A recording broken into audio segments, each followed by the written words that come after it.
Yeah, I know. There's no real comparison there. Lee wins that one hands down. I'm not trying to, Hey, this is Coach Chris Wilson here in the Criticalbench compound with this guy. He was walking around the building. I saw him snooping around, and I said, wow, look at the calves on that guy. He must work out. And sure enough, it's Mr. Lee Hayward. Hey. Welcome. How you doing, bud? I'm doing good. Good. So we're talking about calves and the different ways that you can train them. And we're going to talk a little bit as we go through and highlight some exercises. We'll talk about genetics playing a role in there. And a big role. Yep. And how calf development is different for everybody. So get ready. Let's go.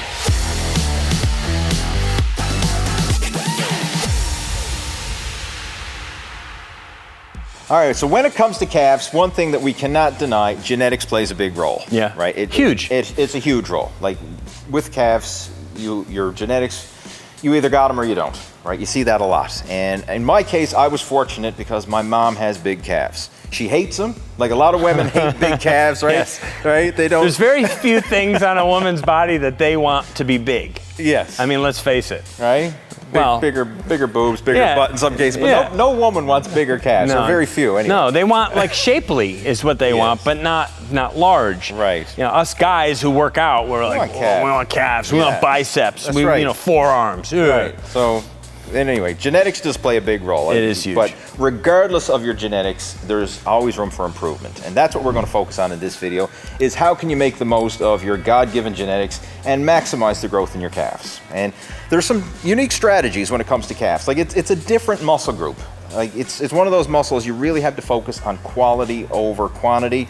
And it's a unique muscle in that a lot of times people train them too heavy. Like how often do you go into the gym and you see guys with skinny calves, more often than not, use the whole weight stack on the standing calf raise machine, and they're doing these little bouncy reps where like not even going through a full range of motion, the knees are bent, and so they're half squatting, half calf raising, using way too much weight. I see the same thing with shrugs. Shrugs too, yeah, right? Same idea. It's the same idea. You're trying to have a lot of impact on a very, let's call it a small part of the body with excessive loads. Right. And it's kind of like a backwards approach. You're better off at like, what's the quality of the movement of the lift look like with lighter to moderate weights. Yeah. Time under tension with quality of movement. I mean, that's the big thing. So what we're going to focus on in this workout is how can you maximize muscle stimulation in the calves, not using excessively heavy weight. Like you're going to have to, as they say, leave the ego at the door, because we're going to be using light weights for a lot of these exercises, but you're going to get maximum muscle stimulation from it. All right, so first one, let's just jump into it. First exercise? Yeah, let's do it. We don't have a proper standing calf raise machine here, but we're going to make do. And I know a lot of people, you may or may not have a standing calf raise machine, but we've got a hack squat, and this is going to work just as well. It's the same mechanics once we get it all set up.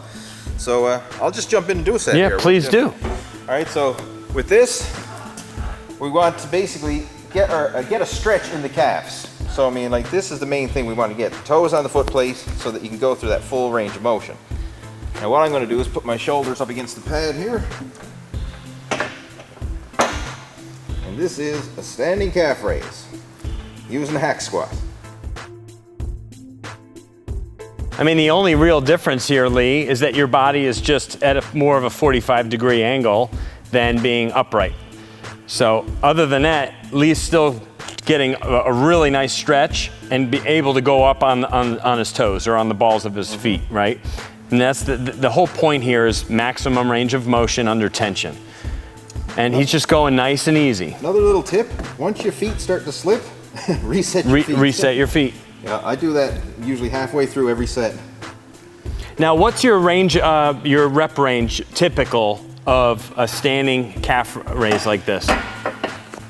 I shoot for a minimum of 10 reps, but the way that I do it is I always like to focus on slow and controlled movement. So you notice full stretch in the bottom, come for a full peak contraction at the top, and as long as I'm doing that, I really don't care about the reps. It's about the time under tension and that quality movement. So usually it's 10 reps is what I'm gunning for, but if I can do more, or at the end, if I hit failure before 10 reps, it doesn't matter, right? I just focus on the quality. Don't get hung up on the reps. Question, what were your calves like when you were younger? Did you kind of at like 10, 12, 15 years old, did you already have pretty large calves? Yeah. I was big into BMX biking when I was younger and playing soccer and things like that. So, I mean, my legs, and I did martial arts as well, so they kind of had a head start. Gotcha. Over a lot of my legs were bigger than my upper body when I was younger. Oh, okay. All right. So I actually had to play catch up. It's a good way to do, build from the ground up. Build from the ground up, no, I'd rather have bigger, stronger legs and have to work on the upper body to catch up. Rather than the other way around, because you do see a lot of that. You see the overdeveloped upper bodies and the stick legs. Yeah, and I'm like, there's just nothing good about that at all. Hey, by the way, I meant to mention something to you, Lionel. Do you know what your testosterone level is? Testosterone? What's testosterone, Rocky? Testosterone is what makes you all beefy and manly, you know. Look at yourself. You got muscles on muscles. Anyway, so you're gonna want to check out the pinned comment below, because that's where, below the video, you gotta scroll down, and there's a 7 Worst Testosterone Killers report down there. You click the link, you can download it right now. So it's gonna tell you what you need to do to fix your testosterone levels, all right? That sounds great. I want to have high testosterone. All right, I gotta go. Yo, Adrian, I did it. Thundercats, check your test. And another great calf exercise that you can do is a seated calf raise. And right now we're making do with a homemade makeshift seated calf raise machine, because we don't have a proper seated calf raise station, but this is going to work great. So we've just got a step. This is like an aerobic step, but you can use anything like a block of wood, any type of step or block that you have available, even a couple weight plates for that matter. Correct. Anything that gets you like 4 to 6 inches of elevation, right? We just want to be able to have a stretch, because the idea here is we want to have our toes on the block here, let our heels hang off the edge so that you can go through that full range of motion. Right. And that's something I really want to emphasize. I did mention it when we were doing the standing calf, but when you're doing a calf raise, like, let your heels sink all the way down in the bottom and like hold that fully stretched position. And then when you come up, like, come all the way up onto your tippy toes, really hold that peak contraction and flex the calves hard in the top. And this is critical to making gains in the calves, because the calf is a very tough, dense muscle, and it's always used to mid-range movements. Right. Like whenever we take a step, we're doing a little mini calf raise, but it's always in this little mid-range. We're not fully stretching it, we're not fully peak contracting it. So if you want to build growth in the calves, you got to get outside what you're always doing, that mid-range, and you got to go for that fully stretched all the way down in the bottom, fully peak contraction all the way up in the top. That's where you're going to get into the tap into that growth, that on-tapped growth, I should say, because like that's the area of the calf that's never worked. No doubt, it's a great point to make, and the difference now also between a standing calf and a seated calf, right, as we were talking about earlier, is one is going to have a greater effect on a certain area of the calf muscle versus, so a straight leg is more upper calf or gastrocnemius. Gastrocnemius, when you do when your legs are straight, you work more of the gastrocnemius. Right. When it's bent, more of the soleus. And the soleus is actually a muscle that's underneath the calf. Like if you really want to geek out on this, you can go Google search it or whatever, right? I mean, you can see the anatomy chart to see how the calf muscles work. But the soleus is a muscle that's underneath, and the gastrocnemius is the muscle that's on the surface. But the gastroc's the one that gets all the love and attention, but there's other stuff, and then there's the tibialis anterior, in the front, which is the front. So it's really smart to fully train the lower leg and figure out ways to hit those muscles. So let's just do it. What's this homemade seated calf look like? Seated calf. So again, we have our step, sitting on a bench, like. You could sit on a chair or anything for that matter, and we're just going to use some dumbbells. Now, ideally, you want to have dumbbells that are smooth on the top. Like if you got those adjustable dumbbells for home with the the spiral screw-on handles. Very uncomfortable. But for this, is going to work great. So I'm just going to do some seated calf raise using the dumbbells as resistance. Now, and you can see. Go ahead and hold it at the top for a second. Here's the soleus. All right. See this? It really, I mean, so the gastroc's still working. He's still working the upper part, but the focus here is this underlying deeper muscle in the soleus. Thanks for the calf massage there, Chris. Of course, buddy. Hey, man, we go all out here at the compound. But like this, I'm using relatively lightweight. I mean, it's 50 pounds here, 50-pound dumbbell, so it's 100 pounds total resistance. But even because I'm going through that full stretch, that full peak contraction, I'm still feeling a burn in those calves. And the idea is you just want to keep going. Focus on that time under tension. It's quality, that's what we're going for. Not these short little choppy reps like we were mentioning earlier. That's right. I mean, I can feel that working already. Yeah, you don't want to be bouncing your way through it and be using all the upper thigh and other leg muscles to move the weight like you see so often, right? Muscle it up. You know, really try to, if you're going to isolate well. So there you go. That is a seated calf raise variation. Now, of course, if you're training at a gym that has a proper standing calf raise or seated calf raise machine, I mean, take advantage of it. But even if you're at a limited gym or at a home gym, you can make do with what we're just showing here. It works the muscles the same way. Let's move on to another one. All right, so number 3, let's talk about that front part of the shin area, the tibialis anterior or anterior tibialis. I've heard it both ways. They do have a nifty little machine that I remember using, gosh, years and years ago, where you put your foot in there and you could put little plate weights on it and pull the toe. But a lot of people aren't going to have that. No, we don't have it here. We don't have it here. Right. So what's a good alternative move to train that front part, Lee? Right. We're going to do basically the opposite of what we just did with the seated calf raise. We're going to do some work for the shins. And I mean, it's the complete opposite. So I'm going to let my toes hang off the edge and I just flex up and hold that. Now, of course, you got to balance yourself here. Right. Yeah, now if you feel like you need to hold on to something, like a partner, hey, look at that. I'm coming in handy for something. So, but I mean, I can feel that work. Yeah, no, you're focusing on the contraction. Correct, and this is not a muscle that we're typically used to isolating or training. Again here. So I mean, yeah, this. But people have probably heard of shin splints before, right? Big time. If you tried running. Can be very, very painful, and what that really comes down to, I think, or not I think, it's just, it's a common thing that happens in our younger years and stuff because you have an imbalance, right, in the lower body. For sure. Those muscles are trying to compensate. They start to get really tight, and maybe they're underused or they're weak, and they get very painful. And it almost they call them shin splints. It's almost like your shins are like right in the front. Yeah, like the bone is like getting ripped apart or something in there. Very painful. Very, very painful. So just simple exercises like that. One. Yeah. You had another one, Chris. You just showed me earlier. We were just so if I sit on the bench, or you could just sit on the floor and do this too. Yeah. So it's an isometric hold, really, is what it is. So if I'm going to pull my toe towards me and then push my toe away with my other foot. Exactly right. And then just hold it isometrically for like 3 to 5 seconds and then relax. And then again, push and pull and create that tension. And so there's no movement. It's isometric work here. But that's going to fire that muscle up and give it some necessary activity and stimulation. And that can actually be a good way to stretch it too.